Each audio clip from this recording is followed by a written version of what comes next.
Episode 20, Chapter 18. Chapter 18. The bowstring snapped, and the arrow flew forward, whistling through the air and between the trees before piercing the rabbit with a dull sound. Link held his breath from his perch on the tree branch, eyes focused on the small, unmoving form of the brown rabbit. Finally, he shouldered his bow, climbing down from the trees, and crossing the small clearing where he had spotted the rabbit in the early dawn light. Smiling with satisfaction, he picked up the body, walking back the short distance to his shelter, where he had left his small fire burning. Once there, he set about to skinning the rabbit and cooking the meat, combining it with some other herbs and mushrooms he had found while hunting. Soon, his small cave was filled with the sounds and smells of sizzling meat and boiling fat. As Link ate his breakfast that morning, he found that, despite the warmth of the food, the odd feeling that he experienced the night prior never truly went away. He could distract himself from it for a time, but when he grew still again, the feeling of unease came back. It was like an itch that he couldn't scratch. A memory that he just couldn't recall. It continued on through the morning, well after he rejoined the old road. By noon, he had emerged from the forest, leaving the valley behind. The air, he noticed, seemed even cooler today than it had been yesterday, and the wind picked up as he emerged out onto a gently upward sloped plain that appeared to continue on for miles around him, bordered by rolling hills. He drew his cloak more tightly around him. He began to see the forms of broken guardians littering the ground near the road. He saw one that was on its side, all 6 of its legs having been cut off. Another one lacked its head. Yet another one, strangely, had its eye pierced by one of its own legs. Each of the guardians he saw had clearly been there for a long time, often covered in moss or old bird droppings. In one of the guardians' eyes, Link even found a bird nest that had been built in its empty cavity. The presence of the dead guardians alarmed Link, causing him to fear for Robbie's life. Neither Impa nor Pura had spoken to Robbie in many years, though they both trusted that their old friend was still alive. However, after seeing the living guardian in the citadel, Link hoped that nothing had befallen the old Sheikah researcher. He saw the stone quarry shortly after midday. The wind had picked up as the sun rose past its zenith and began to dip towards the west, and Link could see clouds gathering on the eastern horizon, over the distant sea that had only recently become visible between a pair of hills that he passed. He had almost ridden past it when a calling bird called his attention to the depression in the earth not far north from the path. He gently pulled on Spirit's reins, drawing the horse to a stop, and dismounted, wincing at the soreness that had started setting in again after 2.5 full days of riding. After having a long time to rest and recover in Zora's domain and Hateno village, he felt as though he could feel every new ache in his body that much more acutely than before.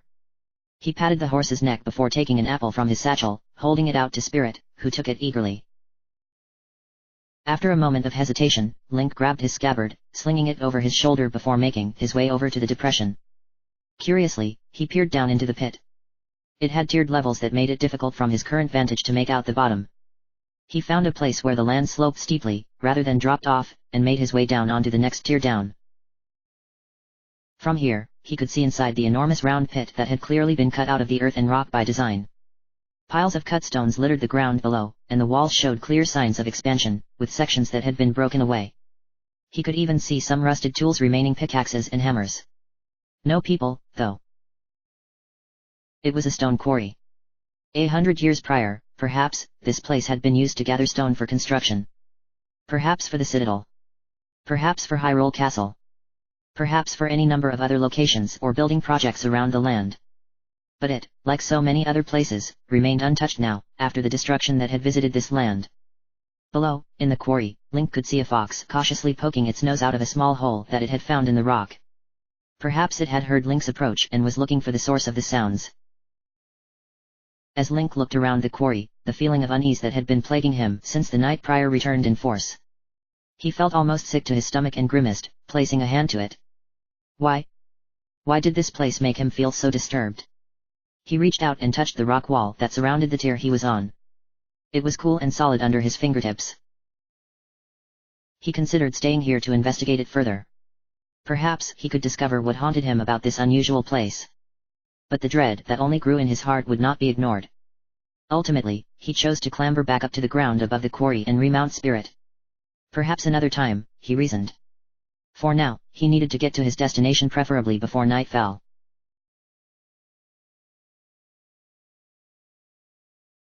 The sun had dipped below the mountainous terrain at the base of Death Mountain by the time Link arrived at his destination. The setting sun left the land in the colorful light of twilight, illuminating the clouds overhead in reds and oranges. As he rode east, he began to detect the faint scent of salt on the moist air, which only grew stronger as he approached the ocean. Eventually, he grew able to hear the sounds of the sea waves washing up onto shore and seagulls calling overhead.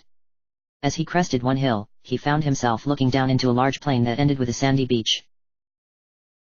Fascinatingly, he could also see a strange landmass in the water, just beyond the picturesque beach. A line of sand, rock, and grass that extended out into the ocean in a spiraling pattern before finally ending at the spiral's center. Link wasn't at all sure if it was somehow created naturally, or if it was made by design. Link turned back up the incline, arriving at a small village that hadn't been on the pre-calamity map on his Sheikah slate. A small signpost just outside of the town announced the village as being called New Kashuto, which probably would have bolstered Link's spirits had it not been for the village's sorry state. Many of the buildings that made of New Kashuto were built of weathered wood or stone that had clearly seen better days. Most of the roofs were made of thatch, and many of them had long since collapsed in on empty structures. Several of the structures remained upkept, however, and he saw trails of smoke rising from multiple homes. His arrival garnered a suspicious response. Locals peered out of windows or stood in doorways to watch him as he led Spirit into the town. No one challenged him, however, as he reached the village's center, where an inn and stable had been erected. It looked just like many of the other stables that he had seen in his travels. Are these all owned by the same person? The same organization? Link wondered as he looked up at the horse-headed structure. It could have been the Dueling Peaks stable's exact match. As he pondered this, he heard footsteps behind him and turned, seeing with some surprise, a man dressed in a red tunic wearing what looked like an old soldier's iron helmet. He held a halberd in one hand, using it like a walking staff as he approached. Haven't seen a new face around here in a while, the man said, walking up to Link and stroking his pointed goatee. What brings you to the area? Link had left his sword strapped to Spirit's saddle, a wise decision, he expected. This man certainly seemed more at ease than the man at the Dueling Peaks stable had been. I'm here to visit with an old friend. It seemed strange for those words to come from Link's lips. He had no real memories of Robbie, the old researcher that Pura spoke of. But he supposed there might be truth to the words, nonetheless. Oh? What's the name of your friend? Perhaps I can help you find him. The man spoke with casual ease, but Link could tell that this man had seen some combat in his time. His eyes held a sharpness that Link hadn't often seen in other Hylians since he woke. The man was sizing him up, just as Link was doing to him. I'm here to see Robbie. Old Robbie.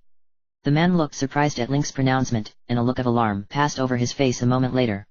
Nothing has happened to Grante, I hope. Link didn't have a clue who this Grante was, and his expression must have shown it, for the man's expression became immediately more suspicious. The man gripped his halberd more firmly than before. If you don't know Grante, then you must be a very old friend, indeed. Grante is Robbie and Jaren's son. You look to be about his same age. Link sighed. Was it always going to be like this? Perhaps it was the long days of travel, or just the experience of having his motives questioned again, but he felt increasingly irritable. I'm older than I look. Look, is Robbie still living here? Link glanced up, seeing a distant lighthouse at the top of a hill just outside of the town. His eyes widened with recognition. Does he live in the lighthouse? Well, why don't we start with your name and then we can. My name is Link, he snapped, fixing his blue eyes on the man standing in his way. The man pursed his lips, clearly growing agitated as well. He opened his mouth to speak but was interrupted a second time. Did you say a Link? A new voice this time, causing both Link and the man with the halberd to look to the side, where a woman with blonde hair tied into a distinctly Sheikah top knot stood. She stepped forward, her keen eyes on Link, looking him up and down. The lighter blue of his champion's tunic was still visible peeking out from under his darker blue cloak. Ah, Jaren, the man said, turning to face the Sheikah woman, whose traditional Sheikah garb looked completely out of place. Yes, this man just arrived, looking for you and your husband. Do you know him? Jaren continued to look Link over before smiling and turning her gaze to the other man. Not in the slightest. Link's heart sank as the other man's expression grew triumphant. He gripped his halberd might tightly and turned to face Link, likely to attempt to drive him out of New Kashuto. However, I can't speak for my husband. Jaren reached out, placing a hand on the man's shoulder. And I'm very certain that Robbie would like to speak to this Link, either way. I'm not so sure that's wise. If he tries something to attack you or do something to your research. I'm here to talk to Robbie about his research, Link protested, face growing warm. See? Jaren said. It'll be fine. Thank you for your concern. She patted the man's shoulder before fixing Link with a warm smile. Why don't you go drop your things off at the inn? I need to do one last thing and then I can walk with you back up to the lighthouse. I'm sure Robbie will be happy to see you. The man, his name was Os, grudgingly accepted this, though his eyes remained suspicious. Link ignored him, however, and dropped his tired horse off at the stable. After some hesitation, Link opted to leave his sword behind with his other equipment. He doubted that he would have a need for the weapon in the town, and it would make Os feel better, at least. He kept his Sheikah slate and the broken guardian sword with him. When he rejoined with the woman, Jaren, she was standing at the base of the hill that led up to the lighthouse at its summit. Over one arm, she had a basket with a number of fresh vegetables and a glass bottle of milk, and in her other hand, she carried a torch that burned with an odd blue flame. Oh good, she said as Link walked up. She held the torch out to him, which he took, inspecting the torch with a frown. It seemed to burn far hotter than it should, and he was forced to hold the flame further away from his face than he normally might have. Having you along will be a great help. What, exactly, is this? Link asked, eyes fixed on the blue flames. Oh, those are flames from the ever-burning fire on the Tumley Heights, Jaren said as she looked down into her basket of vegetables, apparently counting the radishes within. The rain last night doused our furnace, and those are the only ones that can get hot enough. This, it would seem, was a perfectly normal occurrence for the Sheikah woman. After digging around in her basket for a moment longer, she looked up at Link and smiled. Link, was it? Yes, that's right, Link said as they began to walk up the hill. I suppose you are the same Link that Dr. Pura and my husband spoke of from 100 years ago. The way she spoke was off-putting. It was light and airy, almost as though she was only paying him part of her attention. There was an edge to it, though. He thought, perhaps, that she was testing him. Yes, he finally said after a moment's hesitation. Pura sent us a message saying that you had awakened. I'll be honest, I wasn't even sure you truly existed until we got that letter. Or, at least, if you were still alive. They both claimed you were, though. He could recall his last meeting with Pura, which sent him off on this quest to find Robbie. She had sternly instructed him not to tell Robbie about her de-aging rune or the effects it had on her. She threatened to turn him into a toddler, if he did. She also mentioned something about your memories being lost. Her words brought Link's attention back to the present, and he looked at Jaren. Do you remember anything about my husband? Link felt a flush run up the back of his neck and shook his head. I've only regained a few of my memories from before so far. I remember taking a photograph with him next to the lighthouse, but that is it. A photograph? Oh, Link glanced down at his Sheikah slate and then at the torch in his hand. He smiled awkwardly at Jaren. It is a picture. Like a painting, but true to life. At her confused look, he shrugged slightly. I can show you when we get there. Of course, Jaren said, nodding. They both fell silent for a time as they continued up the hill, the climb at times growing steep. As they passed a particularly thick shrub, Link noticed something on the ground, just off of the path. It was one of the flying guardians like the one he had seen at the citadel, only this one was lying on its side, half buried in the ground. Two of the limbs that the spinning blades were attached to had been broken off, while the third jutted out into the air. As a breeze blew across the hill, the blades spun lazily. Link stopped walking, staring at the guardian's corpse. Its eye was not visible, seemingly buried in the dirt. Just seeing it, though, was enough to send a shiver down Link's spine. This thing had once flown through the skies, controlled by Ganon's power. Had it been responsible for the destruction of the ruined town of Kashudo? Had it fired upon fearful Hylians that should have been safe from its destructive power? Robbie said this one wasn't worth the effort of digging it out from where it crashed, so he just left it here, Jaren said as she stepped up next to Link. How did it crash? Oh, he did something to knock it out of the sky. I don't really know. That was decades before I ever met him. Robbie did this. Link said, eyes widening as he looked back to Jaren. He destroyed all of the guardians that came around here. That's supposedly why New Kashudo was founded all those years ago.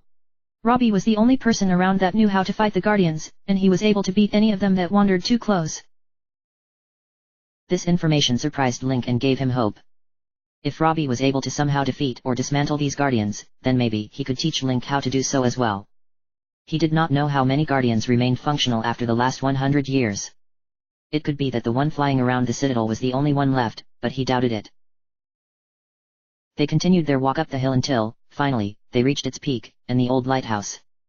However, it looked very little like the lighthouse in the photograph on the Sheikah slate.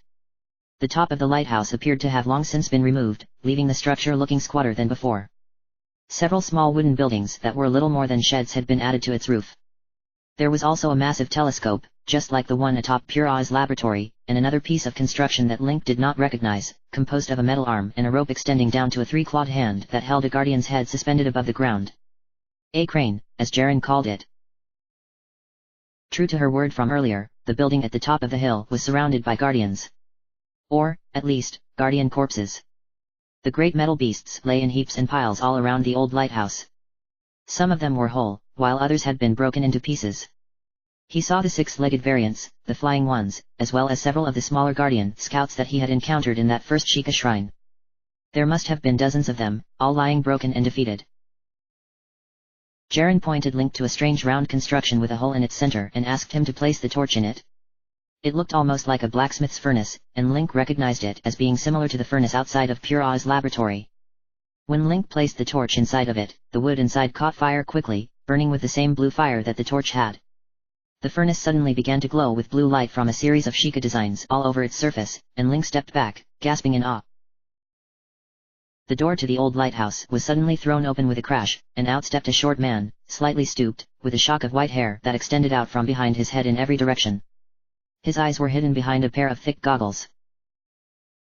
Jaren, good. You're back. I need your help with a... The man stopped as he saw Link standing beside the furnace rather than his wife. He stared for a long time at Link, mouth agape. Link wasn't even sure he was breathing anymore.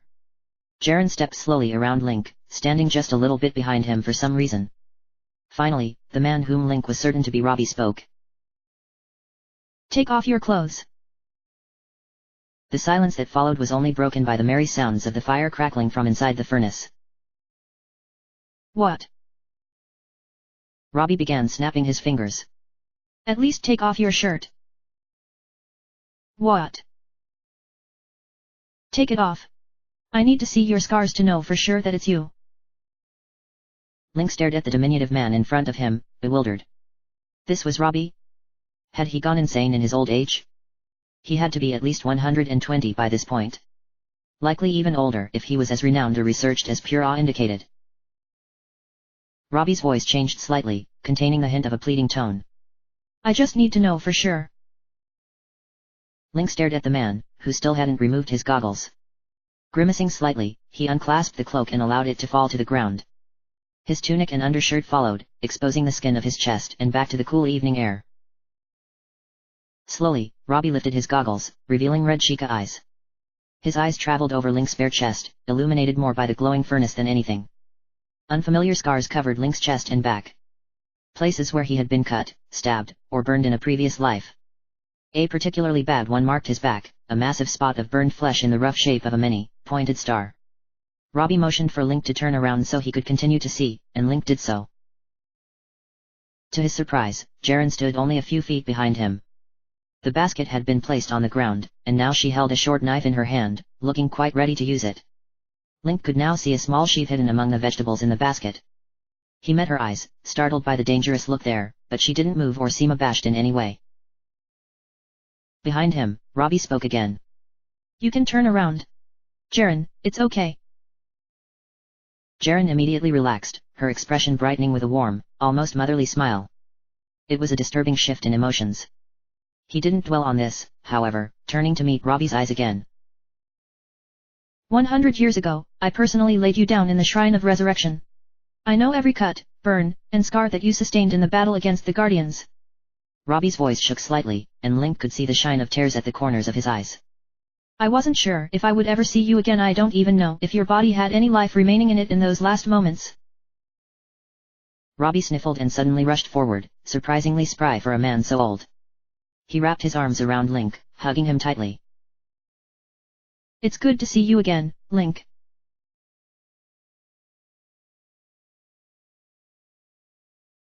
So you already managed to defeat the piece of Ganon in Divine Beast Varuda. And from the way you described it, it sounds as though the Calamity Ganon somehow combined its power with our Sheikah technology. Fascinating. And terrible. Robbie sat on a chair just inside of the Akala Ancient Tech Lab, sipping at a cup of tea that Jaren brewed for him and Link. The brewing process had not been like other teas that Link had seen brewed.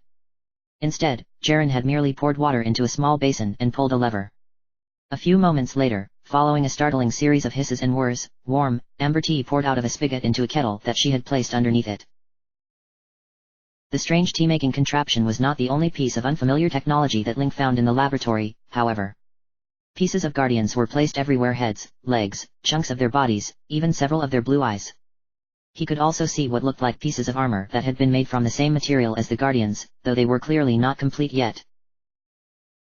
The strangest thing in the room, however, had to be the stone figure in the center of the room. It was mostly cylindrical in shape, though it tapered in the center, leaving its body in two distinct segments. The uppermost segment was made into something like a head, with two small lines of blue formed to look like eyes. A pair of rings adorned either side of the head, as well as a thin rod sticking up from the top. Glowing blue Sheikah text formed a ring around its base. Robbie called it his ancient oven. For all the strange technology that was placed around the room, it still bore a neat appearance, unlike pure Oz mess of a laboratory. Guardian pieces were placed on shelves, each meticulously marked. Various drawings and schematics hung from the walls or lay on tables, and Link saw several large and heavily laden bookshelves. Fascinatingly, the room also had a full kitchen and a pair of beds that were chained to the wall so as to be able to be lifted into a vertical position. Link lifted the tea to his lips, taking a cautious sip. His memories flashed back to the tea that Telma had given him in the Dueling Peaks stable, and he grimaced slightly. Don't care for the tea? Jaren asked as she pulled up another chair to join them. Flushing, Link shook his head quickly. No, it's great. I was just remembering another type of tea I had once. Oh, you're remembering things? Robbie asked. Pura wrote in her letter that you had lost all of your memories. Of course, that's what we theorized might happen based on our analysis of the Shrine of Resurrection.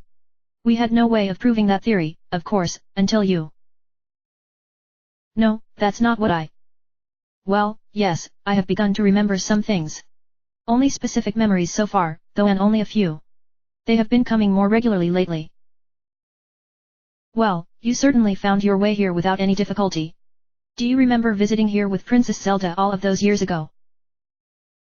Link hesitated, not fully certain how to answer that question.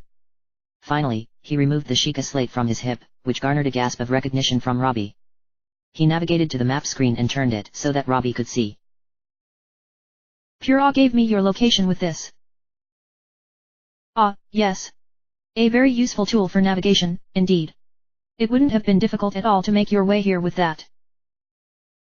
Link nodded and took it back, navigating to the photo gallery and sorting through them until he found the one he was looking for. The photograph with Robbie, Pura, and Princess Zelda, all gathered together in front of the lighthouse as it had once been, before Robbie had, well, dismantled it. He gazed down at the photograph for a long moment, as the memory played back in his head, clearer now than it had been then. He could remember taking the photograph, yes, but he could also remember Princess Zelda's embarrassment. She hadn't wanted to be in the photograph because they had been digging. Her hands, clothes, and even face were all smudged with dirt.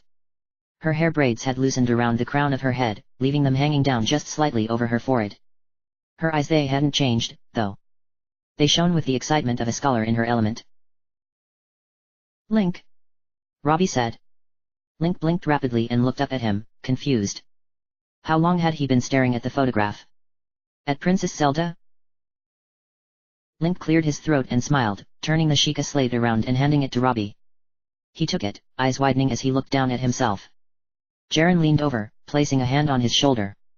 Jaren gasped. Oh, Robbie, Grante looks just like you. Look at you. When did you carry a sword? Robbie laughed delightedly, reaching up and placing a hand on Jaren's hand. I always told you that I was quite the warrior once. And I have never expressed any doubt about that. Regardless, here is proof. I used to be a fine Sheikah warrior. I was blessed with the rare combination of both intelligence and physical prowess. Yes, but you are, unfortunately, sorely lacking in humility. Robbie waved his hand dismissively and looked back down at the photograph, beaming. We were so young then. Naive, perhaps, but so hopeful. We knew that we couldn't prevent the eventual return of Ganon, but we would make sure that we were ready to defeat him when he did. Silence fell among them as Robbie and Jaren gazed down at the photograph, and Link thought about Robbie's statement. How had things gone so wrong? Had he once been as hopeful as the three of them in that picture? Had he and Princess Zelda plotted together how they would defeat Ganon when he rose? Had they discussed what would happen after they succeeded? Had they even considered what might happen if they failed? Robbie began to swipe his finger across the screen, flipping through some of the other photographs on the Sheikah slate. For a brief moment, Link felt a rush of irritation at him for doing so. Those images were his, after all. It felt oddly personal, his journey with the princess. He attempted to banish the feeling with only partial success. Oh, she was so beautiful, Jaren said as Robbie arrived at another photograph. Robbie didn't immediately reply, frowning down at the image. I recognize that location. Where have I seen it before? Jaren looked at her husband and then back to the image, considering. A look of recognition passed over her face, and she patted Robbie on the shoulder. The goddess Spring. The Spring of Power. Remember we went there once back before Grante was born because I thought there might have been a shrine in that location. Ah, yes. I remember. Link watched as the couple briefly reminisced before. Finally, Robbie held the Sheikah slate back out to him, which Link took and clipped back to his belt. He then unclipped the broken guardian sword from his belt, holding it up for Robbie to see. This stopped working after my fight with the thing in Varuda. Pura thought that you might be able to fix it. I'm not sure if my normal sword is going to be as effective against whatever is waiting for me in the other divine beasts. Robbie took the hilt, pulling his goggles down over his eyes, which seemed to be able to magnify his vision.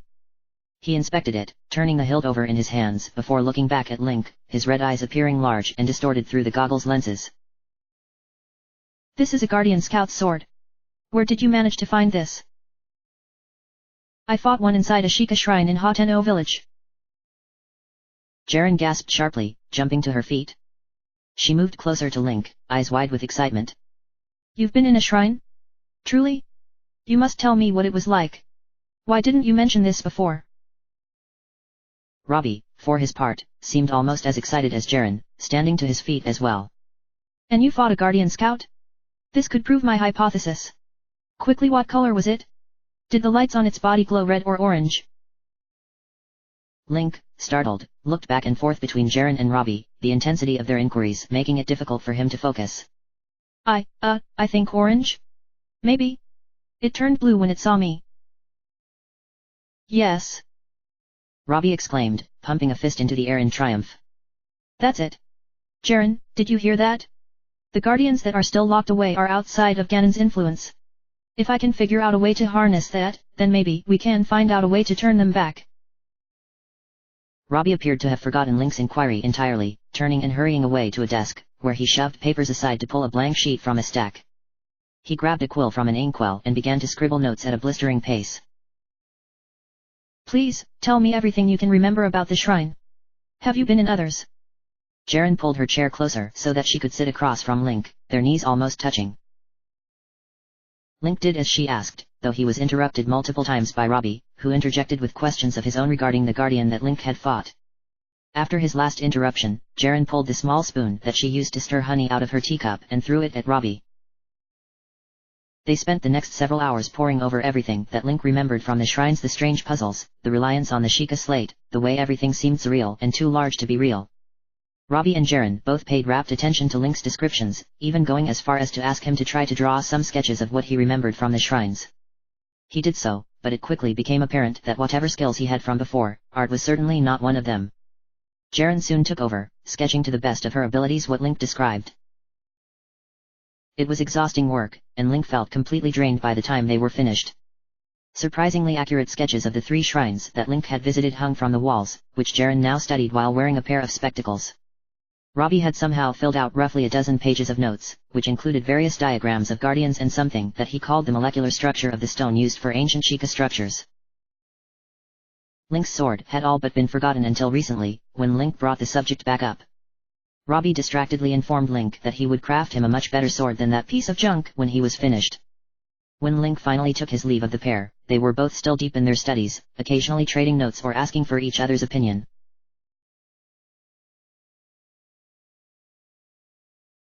Link woke, sitting bolt upright in bed and looking around the still dim room in the inn. Wasting no time, he got out of bed, pulling on his clothing, followed by his boots and cloak. After a moment of hesitation, he grabbed his sword and the Sheikah slate before sprinting out of the large open sleeping area. He retrieved Spirit from a sleepy-looking groom and mounted him, kicking the horse into a gallop. The Spring of Power. The sun had not yet risen, though the distant horizon over the sea had begun to lighten. The moon was a mere sliver in the sky overhead, and the stars were still visible. Before Link as he galloped down the hill from New Kashuto stood Death Mountain, radiating with a dangerous orange glow. The lava flows down its side seemed even brighter than before, and the smoke rising from its mouth reflected the same color. I don't even know if I want to go in there. What if nothing happens? There is only one more spring after this. The night air was cold, forcing Link to draw his hood up over his head. The wind was to his back and, at times, gusted even faster than Spirit ran. He wouldn't be surprised if another storm passed soon. Let's eat first. I'll cook up a special meal for you. It won't take long. He passed by a small grove of trees, startling a pair of deer. They called to each other in alarm before darting away, deeper into the trees. An owl hooted softly from a perch on a branch. A wolf howled in the distance. It's strange to think that this place was once buried under all that rock. It makes one wonder what else is buried under our feet. He couldn't push Spirit to sprint the whole way to the quarry. The run would likely kill the horse. The ride was about 20 miles, so he soon slowed Spirit to a trot, letting him catch his breath before pushing him back into a canter. Spirit had always been a strong horse, and this morning was no different. Let me take a photograph of you for once. It will be good to have a picture of you right before your powers awaken. Who knows how you'll look after? The sun had risen over the sea by the time the quarry came into view, the depression in the ground barely visible from a distance. He kicked Spirit into another gallop, closing the last mile rapidly. Once there, he quickly dismounted, running on numb legs to the edge of the quarry. He stumbled and slid down the steep incline on his backside, but barely noticed, leaping back up and making his way down into the heart of the pit. Link's dreams that night had been anything but calm. When he closed his eyes, it had been like opening them again in another world. A world in which he and Princess Zelda had traveled together, side by side. He on a brown mare, she on a white stallion. At once, he had known when he had been here before, and why being back here left him feeling so dreadful. He picked his way through the quarry. It looked just like it had in his dream. His memory. Stone pillars and piles spread throughout the pit, each looking similar to the other. Still, though, it was not hard for him to find the one that they had sat down under to eat their meal.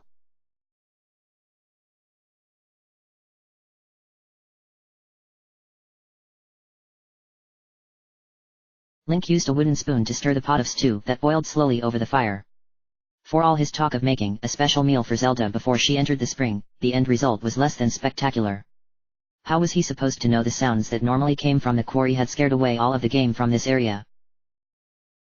Dem Gorons and their dem hammers, he muttered as he lifted the spoon, glaring at the irritatingly thin soup. The Gorons weren't there at that moment, of course. No, Link made sure to clear away all of the quarry's workers the day before, ensuring that Zelda would have absolute privacy in her most intimate of moments. He heard a snort of laughter from across the pot and looked up in surprise to see Zelda looking up at the sky, a small smile on her lips. That was good, at least. She had been so worried earlier. The worry was still there, of course. He could see it in her expression as clearly as he could see the colors that made up the twilight sky. But, still. She smiled. Do you want to try it? Link offered, holding the spoon out for her. Zelda turned to meet his eyes. The firelight made the green in her eyes seem more vibrant than ever. She quirked an eyebrow. Is it edible? My cooking is always edible.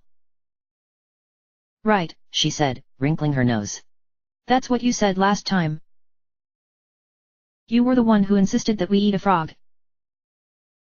No, I distinctly remember insisting that you eat a frog. Well, it was only fair. He shrugged, smiling at the princess across the fire. She stared at him a little dubiously before finally leaning forward and taking a hesitant sip of the soup. She pulled back a moment later, considering it in her mouth before swallowing.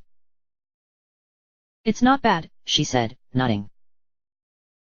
Link frowned at her and then sampled the soup, grimacing. It's water. Which isn't bad.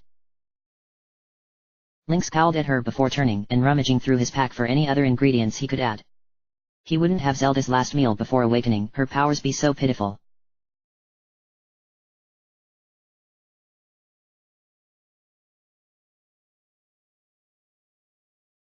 Link blinked as he came back to himself, looking at the spot on the ground where both he and Princess Zelda had once sat, sharing a moment of peace before the turmoil.